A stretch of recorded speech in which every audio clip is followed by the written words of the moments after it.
জনগণের সমর্থন থাকলে দেশকে এগিয়ে নিতে কেউ বাধা দিতে পারবে না। সার্বিক উন্নয়নে নারীর স্বাবলম্বী হওয়া জরুরি বললেন প্রধানমন্ত্রী।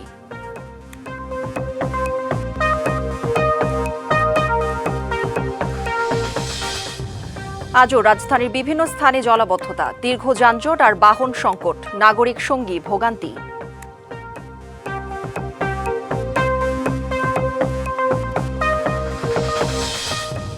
ফি বছর শত শত কোটি টাকা খরচেও ঢাকার জলাবদ্ধতার স্থায়ী সমাধান মিলছে না, টেকসই পরিকল্পনার তাগিদ।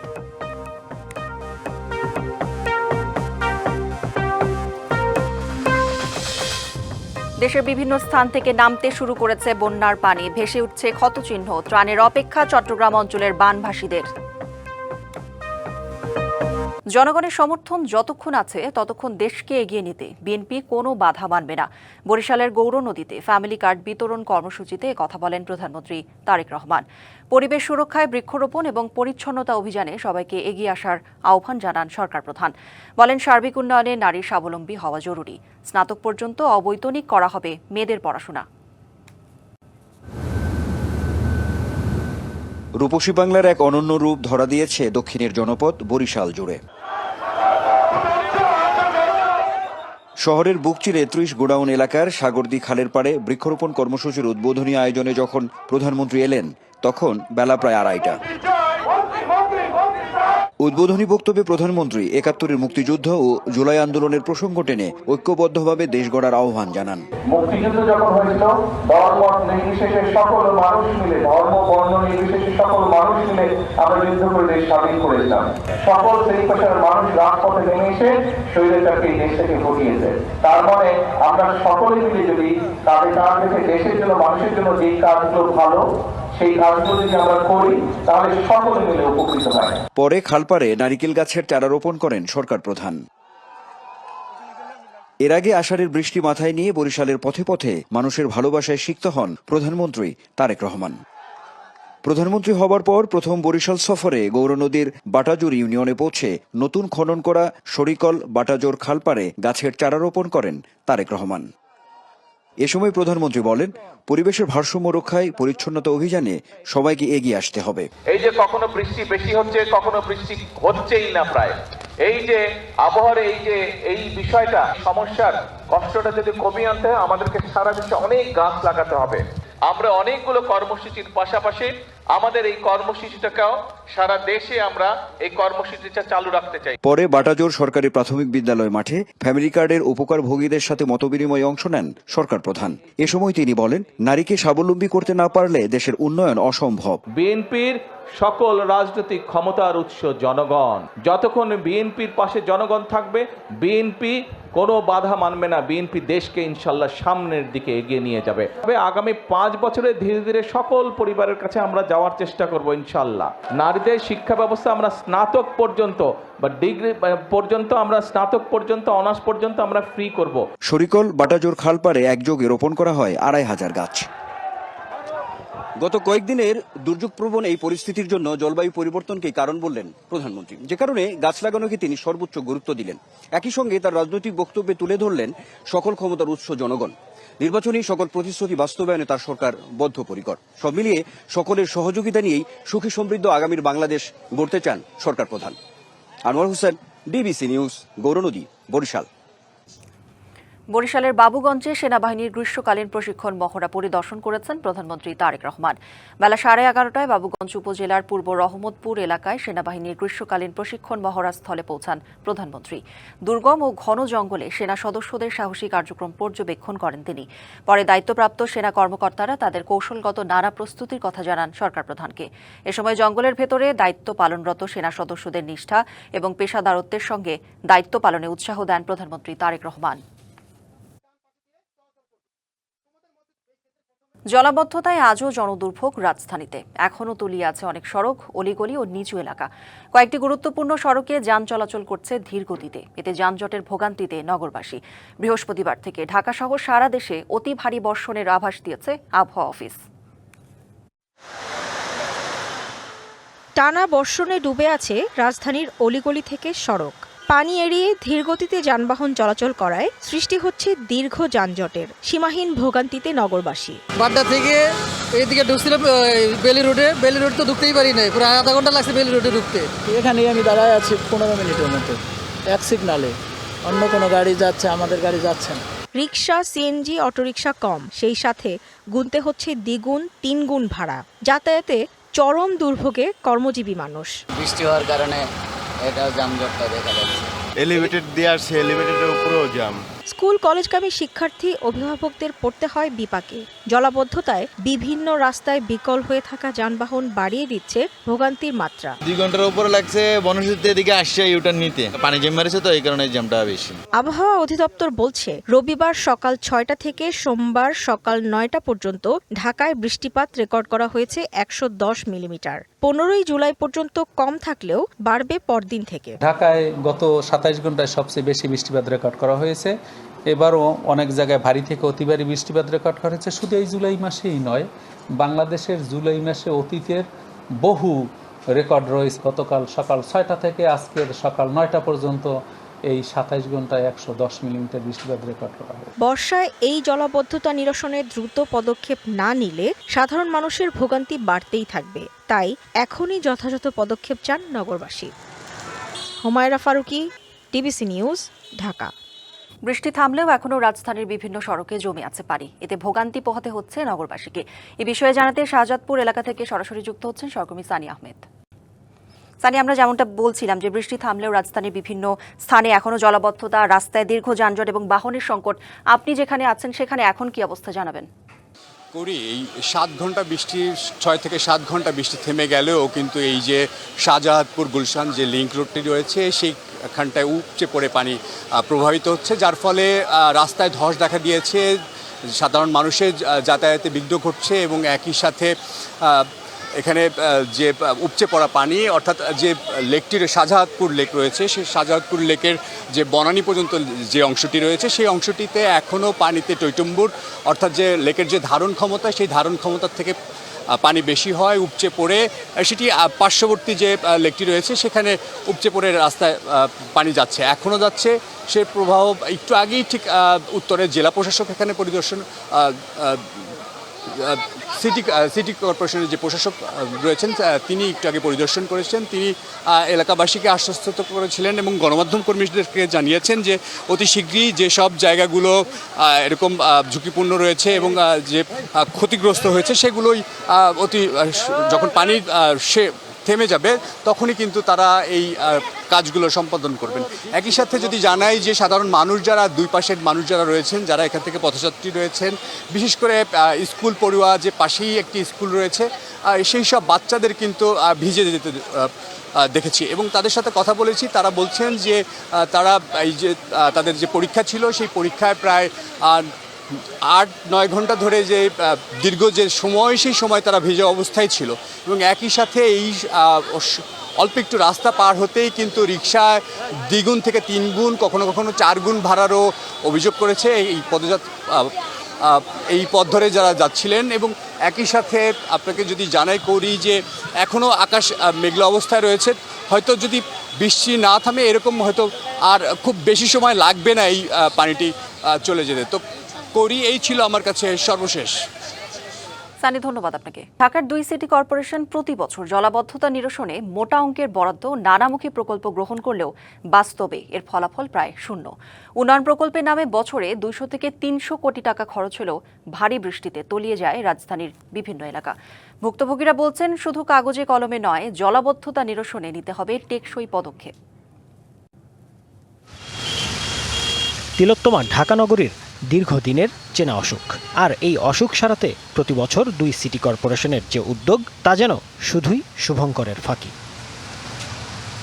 তীব্র জলাবদ্ধতায় স্কুল, অফিস কিংবা চিকিৎসার মতো অতি প্রয়োজনীয় সেবা নিতেও দুর্ভোগে নাকাল হচ্ছেন নগরবাসী। গত অর্থবছরে 200 কোটি টাকা বরাদ্দ হয়েছিল, তো সেই সমস্ত টাকা দিয়ে কি উন্নয়ন হলো, কি কাজ হলো? এই পানি যদি নিষ্কাশন না হয়, সরকার এত টাকা বাজেট করতেছে, তারা কাজ করতেছে, সবসময় দেখতেছি রাস্তার পাশে ড্রেন নির্মাণ করতেছে, তা আলটিমেটলি কোনো ফলাফল পাচ্ছি না আমরা। সিটি কর্পোরেশনের যারা তাদেরকে এসেখানে দেখা উচিত যে এখানে কি ভোগান্তি হচ্ছে মানুষের।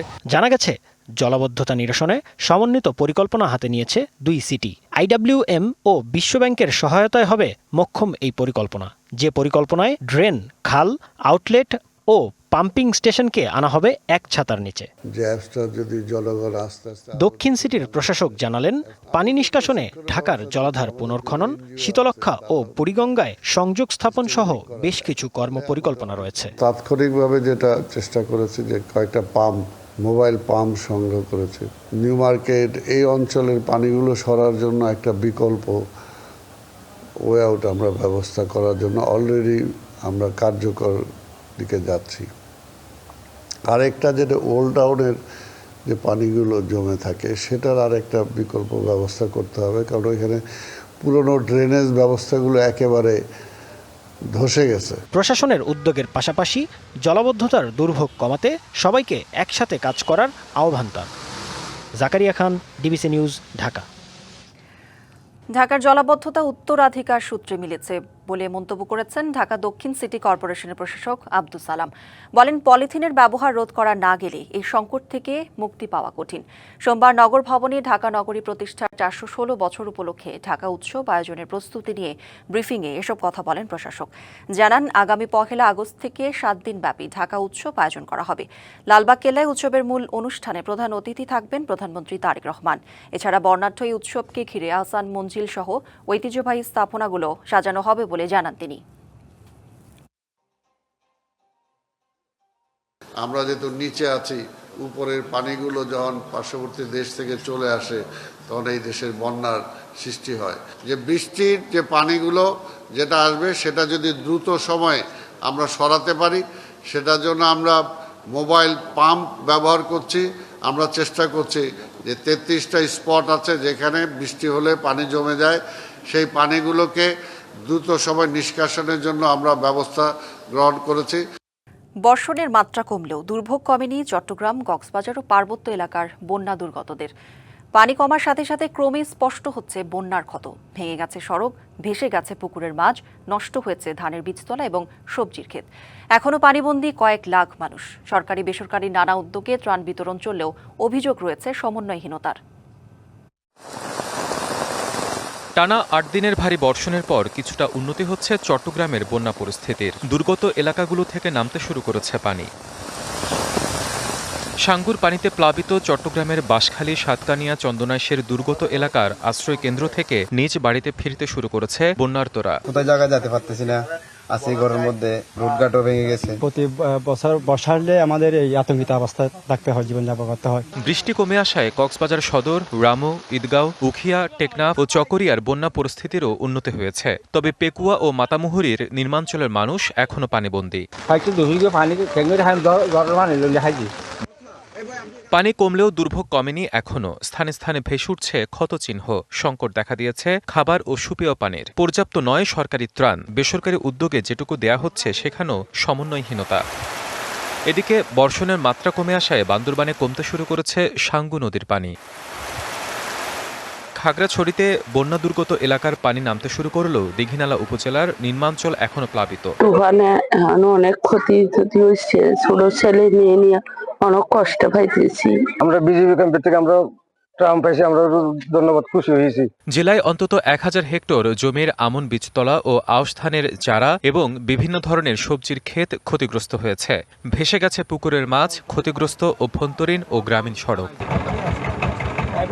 অন্যদিকে রাঙামাটিতেও বৃষ্টি কিছুটা কমায় বন্যা পরিস্থিতির উন্নতি হচ্ছে। তবে বাঘাইছড়ি ও বিলাইছড়ির কিছু নিম্নাঞ্চল এখনো পানিবন্দী। এখনো আমরা 260 পরিবার এখনো পানিবন্দী আছি। অন্যান্য জায়গায় যেভাবে নামিয়ে গেছে, এলাকাবাসী সবাই গরু ছাগল মানুষ একসাথে বসবাস করতে হচ্ছে।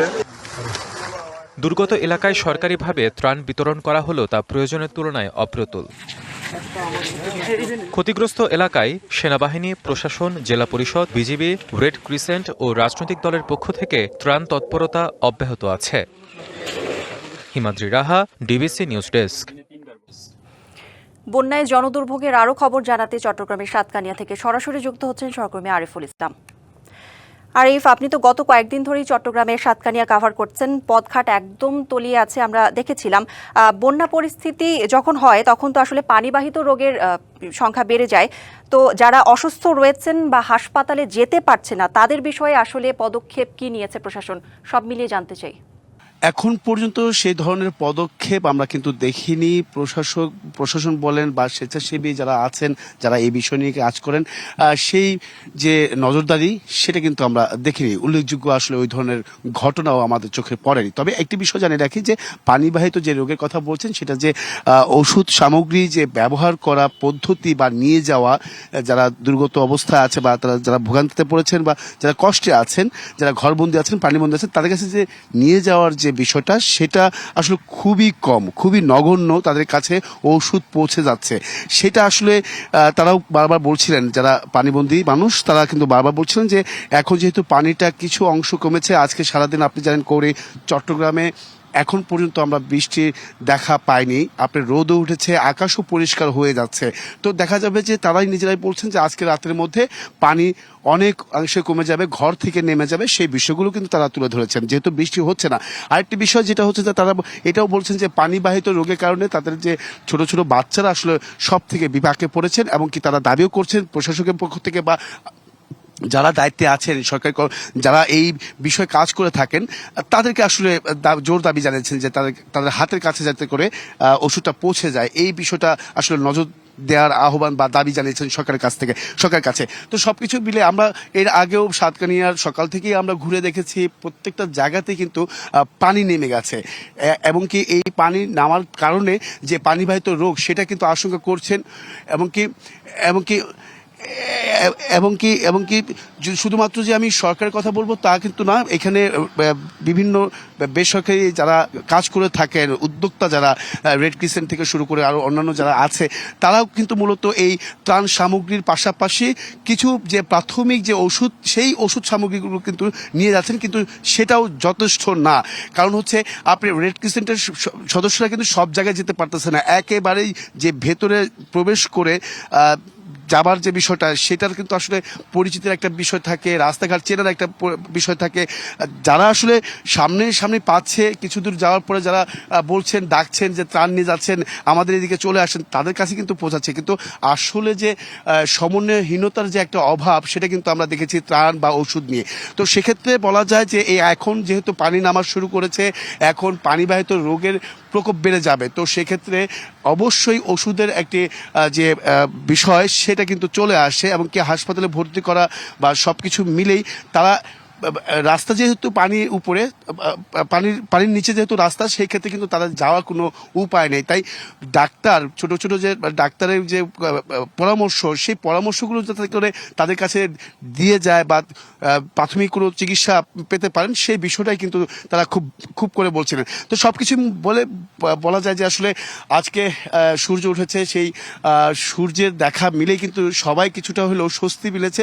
তবে যারা আসলে প্রয়োজন, মানে যাদের বাড়ি ঘর ভেসে গেছে, তারা আসলে কিছুটা দুশ্চিন্তা আছে যে এই ঘরটা তৈরি করতে লেগেছে 2 থেকে 3 লাখ। আসলে এই পরবর্তীতে এসে যে চ্যালেঞ্জ মোকাবেলা করবে, সেই অর্থ যোগানটা কোত্থেকে আসবে, সেটা নিয়ে কিন্তু অনেকটা দুশ্চিন্তা পড়েছেন তারা। এই ছিল এখান থেকে কৌরি, সবশেষ কৌরি। আরিফ, ধন্যবাদ আপনাকে। টানা বৃষ্টিতে ডুবে গেছে কুমিল্লা নগরী। রাস্তাঘাটে থই থই পানির কারণে নৌকায় চড়ে কেন্দ্রে ঢুকতে দেখা যায় এইচএসসি পরীক্ষার্থীদের। ডুবে যাওয়া সড়কে কেউ পড়েও যান। এরপরও অনেক শিক্ষার্থী সময় মতো কেন্দ্রে পৌঁছাতে পারেননি। বিপাকে পড়েন অফিসগামীরাও। জলাবদ্ধতার ভোগান্তিতে গাইবান্ধা, সাতক্ষীরা, বাগেরহাট সহ বিভিন্ন জেলার মানুষ। রাত থেকে টানা বৃষ্টি, এতে পানির নিচে কুমিল্লা নগরী। শহরের প্রধান সড়ক থেকে অলিগলি, আবাসিক এলাকায় ভয়াবহ জলাবদ্ধতা, কোথাও পানি কোমর ছুঁয়েছে। জলাবদ্ধতায় চরম দুর্ভোগে পড়েন এইচএসসি পরীক্ষার্থীরা। কুমিল্লা সরকারি মহিলা কলেজ, ভিক্টোরিয়া সরকারি কলেজ এবং কুমিল্লা সরকারি কলেজ পরীক্ষা কেন্দ্রে হাঁটু সমান পানি জমে। অনেক পরীক্ষার্থী পানি মারিয়ে, আবার কেউ নৌকায় করে পৌঁছান কেন্দ্রে, আবার অনেকে পড়ে গিয়ে ভেজা শরীরেই পরীক্ষায় অংশ নেন। আমার ছেলে ভিক্টোরিয়া কলেজের স্টুডেন্ট, সে এখানে পরীক্ষা দিবে, আমি তাকে কোলে করে গেট পার করে দিতে হচ্ছে। জলাবদ্ধতার কারণে পরীক্ষার্থীদের বেশিরভাগই আজকে আসতে হচ্ছে যে লেট করে ফেলছে। পরীক্ষার যে নির্দিষ্ট সময় আছে 10টা, তারপরে আসছে অনেকে। তারপর হচ্ছে যে এদিকে ইয়ে আছে ড্রেনের পাশগুলো ভাঙা, এগুলোতে আজকে অনেকেই ব্যথা পাইছে। পানিতে ডুবে অচল অবস্থা কুমিল্লা জেনারেল হাসপাতালেও। পানিবন্দী রোগীরা, ভাসছে নানা সরঞ্জাম, সব মিলে সীমাহীন দুর্ভোগ। বিপাকে পড়েন অফিসগামী ও কর্মজীবীরা। অধিকাংশ সড়ক তলিয়ে যাওয়ায় ব্যাহত হয় যান চলাচল। বাসাবাড়িতে পানি ওঠায় ভোগান্তি চরমে। হঠাৎ করে বৃষ্টিটা হয়েছে, তো তাই আপনার ড্রেনেজ ব্যবস্থা ভালো না থাকার কারণে সমস্যাটা দেখা দিয়েছে। বন্যার যে পরিস্থিতি আমরা দেখতে পাচ্ছি, এই পরিস্থিতিতে আসলে শহরে এখন বসবাস করাটা মানে কষ্টকর হয়ে যাচ্ছে আর কি। টানা বৃষ্টিতে গাইবান্ধা শহরে তীব্র জলাবদ্ধতার সৃষ্টি হয়েছে। এতে স্থবির হয়ে পড়েছে জনজীবন। জলাবদ্ধতা সাতক্ষীরাতেও। পৌরসভা সহ 7টি উপজেলার বিস্তীর্ণ এলাকা তলিয়ে চরম দুর্ভোগে মানুষ। সরকারি দপ্তর, হাসপাতাল ও শিক্ষা প্রতিষ্ঠানে পানি ঢুকে স্থবির স্বাভাবিক কার্যক্রম। বেশি সংকটে শ্রমজীবী মানুষ ও শিক্ষার্থীরা। ঘরের ভিতর পানি, বাথরুমের পানি, আমরা কোনোভাবে যাতায়াত করতে অসুবিধা হচ্ছে। বাচ্চা কাচ্চা নিয়ে আমরা রিক্সের ভিতরে আছি, সাপ পুকুরের ভয়। একটা মানুষ সুস্থ অসুস্থ হলেও ড্রেজানির কোনো ব্যবস্থা নেই।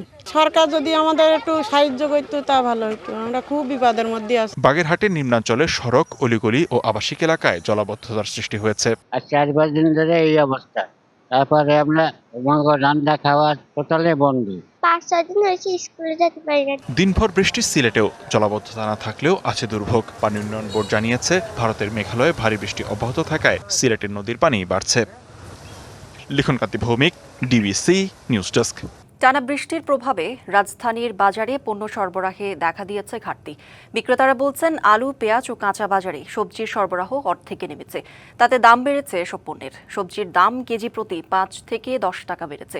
মুরগি ও মাছের দামও বেড়েছে কেজিতে 10 থেকে 20 টাকা। তবে ক্রেতারা বলছেন, প্রকৃতপক্ষে দাম আরও বেশি।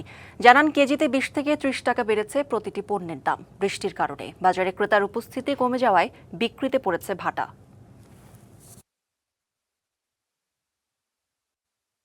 মাল ঢুকতে আপনার 10 গাড়ি 5 গাড়ি, এখন মাল ঢুকতেছে 1 গাড়ি 2 গাড়ি। পাইকারি জায়গা তাকে মাল বিক্রি হইতো 25 থেকে 26 টাকা, আজকে 28 থেকে 30-32 টাকা মাল। বৃষ্টির কারণে মাছ কম, দাম 2-3 দিনের আগের থেকে কেজিতে 20-50 টাকা 100 টাকা বেশি। চট্টগ্রাম সহ বন্যা কবলিত 11 জেলার সকল স্বাস্থ্যকর্মী ও স্বাস্থ্য মন্ত্রণালয়ের সাথে জড়িত সকলের ছুটি বাতিল করা হয়েছে বলে জানিয়েছেন স্বাস্থ্যমন্ত্রী সরদার মোহাম্মদ সাখাওয়াত হোসেন। সোমবার সচিবালয়ের সংবাদ সম্মেলনে তিনি এ কথা জানান। বলেন, বিভিন্ন জেলায় বন্যার পানি ঢুকে পড়ায় ওষুধ, চিকিৎসা সামগ্রী রক্ষায় তড়িৎ ব্যবস্থা নেওয়া হয়েছে। স্বাস্থ্যকর্মীদের বন্যা পীড়িত এলাকায় ছুটি বাতিল করা হয়েছে। স্যালাইন পর্যাপ্ত পরিমাণে স্টক রয়েছে। কিছু লোককে সাপে কেটেছে। আমাদের ওখানে অলরেডি অ্যান্টিভেনম অনেক আছে, তারপরেও আমরা ডিস্ট্রিক্ট লেভেলে আরও অ্যান্টিভেনমের স্টক রেখেছি। আওয়ামী লীগ আমলের অপরিকল্পিত ব্যবস্থাপনার কারণে বন্যায় প্রাণহানি হচ্ছে বলে মন্তব্য করেছেন প্রধানমন্ত্রীর রাজনৈতিক উপদেষ্টা ও বিএনপির সিনিয়র যুগ্ম মহাসচিব রুহুল কবির রিজভী। সকালে রাজধানী নয়াপল্টনে সাংবাদিকদের সাথে মতবিনিময়ে এই মন্তব্য করেন তিনি। বলেন, জলাবদ্ধতার জন্য যারা আটকে আছে তাদের সহযোগিতা পৌঁছে দিতে সরকার এগিয়ে এসেছে। অপরিকল্পিত যে নগরায়ন, এই অপরিকল্পিত নগরায়নও হচ্ছে পরিবেশ দূষণের একটি অন্যতম শর্ত। ফ্যাসিস্ট সরকার যারা জোর করে ক্ষমতায় ছিল 17 বছর, তারা শুধুমাত্র লুটপাটের জন্য, নিজের পকেট ভারী করার জন্য এই অপরিকল্পিত বিভিন্ন ধরনের কর্মসূচি তারা করেছে। ফাঁসির দণ্ডপ্রাপ্ত আসামি ক্ষমতাচ্যুত প্রধানমন্ত্রী শেখ হাসিনা দেশে ফিরে আত্মসমর্পণ করলে বাংলাদেশের আইন অনুযায়ী প্রথমে জেলে যেতে হবে, তারপর শুরু হবে বিচার প্রক্রিয়া। তাকে ফেরাতে কূটনৈতিক প্রচেষ্টা আগের মতোই অব্যাহত আছে। সোমবার পররাষ্ট্র মন্ত্রণালয়ের ব্রিফিংয়ে এসব কথা জানান পররাষ্ট্র প্রতিমন্ত্রী শামা ওবায়েদ। এতদিনে বিভিন্ন প্ল্যাটফর্মে বক্তব্য দিলেও সম্প্রতি বার্তা সংস্থা রয়টার্সকে দেয়া টেলিফোন সাক্ষাৎকারে দেশে ফিরে আত্মসমর্পণের কথা জানান জুলাই আন্দোলনে মানবতা বিরোধী অপরাধে ফাঁসির দণ্ডপ্রাপ্ত আসামি সাবেক প্রধানমন্ত্রী শেখ হাসিনা। এ বিষয়ে জানতে চাইলে পররাষ্ট্র প্রতিমন্ত্রী বলেন, যেভাবেই আত্মসমর্পণ করুক আইন অনুযায়ী ব্যবস্থা নেওয়া হবে। তবে এ ধরনের কথা শুধুই নেতাকর্মীদের চাঙ্গা করতে বলছেন বলে মনে করেন শামা ওবায়েদ। বিদেশে বসে বক্তব্য দিচ্ছে, এগুলো তো আওয়ামী লীগের যারা নেতাকর্মীরা পালিয়ে আছে, লুকিয়ে আছে, তাদেরকে জাগ্রত করার জন্য, উজ্জীবিত করার জন্য বলছে। এছাড়া তো কোনো কারণ আমি দেখছি না। বাংলাদেশের কোনো মিশনে আত্মসমর্পণ করুক বা বাংলাদেশে এসে আত্মসমর্পণ করুক, প্রক্রিয়া একই। ওনাকে জেলে যেতে হবে, ওনার যে সাজা সে সাজা ফেস করতে হয়। প্রত্যর্পণ চুক্তির আওতায় শেখ হাসিনাকে ফেরাতে ভারতের সাথে কূটনৈতিক প্রচেষ্টার আগের মতোই অব্যাহত আছে বলেও জানান তিনি। সবকিছু তো স্টেটমেন্ট দিয়ে ঘোষণা দিয়ে আপনাদেরকে বিবৃতি দিয়ে বলার কিছু নাই। আমাদের যে প্রক্রিয়া সে প্রক্রিয়া আগের থেকে চলমান আছে, এটা নতুন করে আর নতুন প্রক্রিয়া চলার কোনো অবস্থা নাই। আর দণ্ডপ্রাপ্ত আসামির কোনো কথাই সরকারের আমলে নেবার কিছু নেই বলেও মনে করেন পররাষ্ট্র প্রতিমন্ত্রী। একজন আসামি কি বক্তব্য দেয় সেটা বাংলাদেশ সরকারের আমলে নেওয়ার কথা না। ইশরাত জাহান উর্মি, ডিবিসি নিউজ, ঢাকা। কাতারের সাবেক আমির শেখ হামাদ বিন খলিফা আল থানির মৃত্যুতে বৃহস্পতিবার অর্থ দিবস রাষ্ট্রীয় শোক পালন করবে বাংলাদেশ। সোমবার ঢাকার কাতার দূতাবাসে গিয়ে শোক বইয়ে স্বাক্ষরের পর এই তথ্য জানান স্থানীয় সরকারমন্ত্রী মির্জা ফখরুল ইসলাম আলমগীর। পররাষ্ট্র মন্ত্রণালয়ের সংবাদ বিজ্ঞপ্তিতে বলা হয়, কাতারের আমির রাজপরিবার এবং ভ্রাতৃপ্রতিম জনগণের প্রতি বাংলাদেশের সংহতি ও সমবেদনা জানাতে জাতীয় সংসদের স্পিকারের নেতৃত্বে একটি প্রতিনিধি দল দোহা সফর করবে। মির্জা ফখরুল সোমবার গুলশানে কাতার দূতাবাসে খোলা শোক বইয়ে স্বাক্ষর করেন। প্রধানমন্ত্রীর পররাষ্ট্র বিষয়ক উপদেষ্টা হুমায়ুন কবির এ সময় তার সঙ্গে ছিলেন। যুক্তরাষ্ট্র ইরানের মধ্যকার সামরিক সংঘাত আরও ভয়াবহ রূপ নিয়েছে। ওমান ও কুয়েত সহ মধ্যপ্রাচ্যের 3 দেশে মার্কিন সামরিক ঘাঁটি লক্ষ্য করে মিসাইল ও ড্রোন হামলার দাবি করেছে ইরান। এর জবাবে যুদ্ধের সব প্রস্তুতি শেষ করার কথা জানিয়েছে মার্কিন সামরিক বাহিনী। এদিকে রবিবার ইরানের হরমুজগান প্রদেশের বিভিন্ন অঞ্চলে মার্কিন বাহিনীর হামলায় একজন নিহত হয়েছেন। মধ্যপ্রাচ্যে আবারও পুরোদমে যুদ্ধ শুরুর আশঙ্কা দেখা দিয়েছে। ইরানের কৌশলগত কেশম দ্বীপে 10 থেকে 11টি ক্ষেপণাস্ত্র হামলা চালিয়েছে যুক্তরাষ্ট্র, এমন দাবি তেহরানের। একই সময়ে ইরানের গুরুত্বপূর্ণ বন্দর নগরী বন্দর আব্বাসেও বিকট বিস্ফোরণের শব্দ পাওয়া গেছে। এদিকে যুক্তরাষ্ট্রের সাথে চলমান এ উত্তেজনার মধ্যেই ওমান, জর্ডান, বাহরাইন, কুয়েত এবং কাতারে ক্ষেপণাস্ত্র ও আত্মঘাতী ড্রোন হামলা চালানোর দাবি করেছে ইরানের বিপ্লবী গার্ড IRGC। এর আগে হরমুজ প্রণালী অনির্দিষ্টকালের জন্য বন্ধ ঘোষণা করে IRGC জানায়, তাদের অনুমতি না নিয়ে ওই পথ দিয়ে যাওয়ার চেষ্টা করায় বাণিজ্যিক জাহাজগুলোতে হামলা চালিয়েছে তারা। পাল্টা প্রতিক্রিয়ায় মার্কিন সামরিক বাহিনী জানায়, ইরানের যে কোনো ধরনের আগ্রাসন মোকাবেলা করে হরমুজ প্রণালীতে বাণিজ্যিক জাহাজের অবাধ চলাচল নিশ্চিত করতে তাদের বাহিনী সম্পূর্ণ প্রস্তুত। অন্যদিকে ইরানের হরমুজগান প্রদেশে যুক্তরাষ্ট্রের চালানো হামলায় হতাহতের ঘটনা ঘটেছে। Rahnuma Fermin, DBC news desk. বিগত আওয়ামী ফ্যাসিবাদের সময়ে মেগা প্রকল্পে মেগা দুর্নীতি করার জন্য মেগা বাজেট নেওয়া হয়েছে বলে মন্তব্য করেছেন স্বরাষ্ট্রমন্ত্রী সালাউদ্দিন আহমেদ। মডেল মসজিদ নির্মাণ প্রকল্প ব্যয়ে কোনো অনিয়ম হয়েছে কিনা তা তদন্ত করার নির্দেশ দেওয়া হবে বলেও জানান তিনি। সোমবার বিকেলে সংসদে প্রশ্নোত্তর পর্বে ধর্মমন্ত্রীর পক্ষে এক প্রশ্নের জবাবে এসব কথা বলেন স্বরাষ্ট্রমন্ত্রী।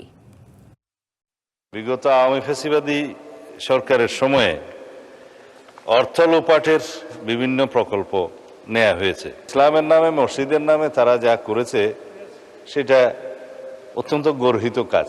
13 কোটি থেকে 21 কোটিতে কিভাবে গেল এই মডেল মসজিদগুলোর সমস্ত প্রকল্প ব্যয় টোটাল কত ছিল, কতটা নাম্বার অফ মডেল মসজিদ হয়েছে, সমস্ত মসজিদ ওয়ারি সেটা তদন্ত পরিচালনা করার জন্য আমি আজকে মন্ত্রণালয়কে নির্দেশ দেব মাননীয় স্পিকার। সংবাদ এই ছিল এখনকার মতো। ডিবিসি নিউজের সংবাদগুলো পড়তে ভিজিট করুন dbcnews.tv আর ভিজিট করুন ডিবিসির ফেসবুক পেজ এবং ইউটিউব চ্যানেল। ডিবিসির সঙ্গেই থাকুন।